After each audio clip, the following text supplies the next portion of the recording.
यानिमित्त आमदार चंद्रदीप नरके यांनी भाविकांना दिल्या शुभेच्छा। प्रति पंढरपूर म्हणून ओळखल्या जाणाऱ्या नंदवाळ येथे आषाढी वारीनिमित्त आलेल्या भाविकांना आमदार चंद्रदीप नरके यांनी शुभेच्छा दिल्या।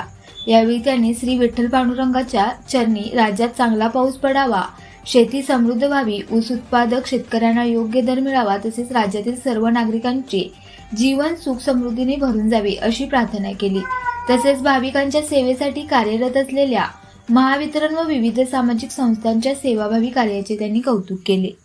नंदापूर मग पंढरपूर आषाढी एकादशीच्या निमित्तानं महाराष्ट्र शेजारील कर्नाटक राज्यातून अनेक राज्यातून या ठिकाणी लाखो भाविक दर्शनासाठी येतात। त्या सगळ्या भाविकांना कर्वे विधानसभा मतदारसंघाच्या वतीनं हार्दिक शुभेच्छा।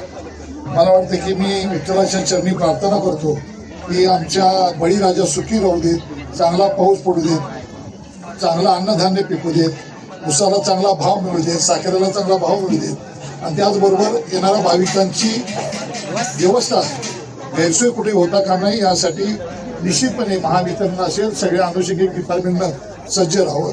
आपण एक बैठक घेतली, त्याच्यामध्ये पोलीस, आरोग्य खातं, महावितरण खातं, अनुषंगिक सगळ्या खात्यांना आम्ही सूचना केली।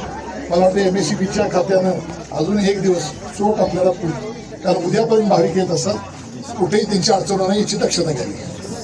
देवेंद्र असतील, एकनाथ शिंदे उपमुख्यमंत्री एकनाथ शिंदे साहेब असतील, सुनेत्राताई पवार असतील, सौर ऊर्जा प्रकल्प वाढवायसाठी प्रोत्साहन अनुदान देते। सौर ऊर्जेचा वापर जास्तीत जास्त करावा, सौर ऊर्जा उत्पन्न करावी की जेणेकरून आपल्याला शेतकऱ्यांना जास्तीत जास्त सकाळच्या सत्रामध्ये लाईट मिळेल। आणि MSCBला सुद्धा माझे सर्व कर्मचारी आणि आमच्या अधिकाऱ्यांना विनंती आहे की मी सातत्यानं म्हणतो की AGI आता राज्य सरकारनं 7,500 खाली डॉक्टरांना सबसिडी दिली। आता भविष्यामध्ये राहिलेला सुद्धा जो भार आहे तो अधिकाधिक कमी करण्यासाठी आपण गळती रोखावी, लोकांच्या सोयीसाठी आपण सातत्यानं लोकांच्या मध्ये सुख ज्या अडचणी आहेत त्या समजून घ्याव्या आणि शेतकरी वर्गाला आपण सुखकारक दिलासा द्यावा। अशाच प्रेरणादायी बातम्यांसाठी सबस्क्राईब करा इंडियन पोलीस मित्र भारत न्यूज चॅनेलला। संपर्क डॉक्टर सुरेश राठोड, संपादक 9623420295।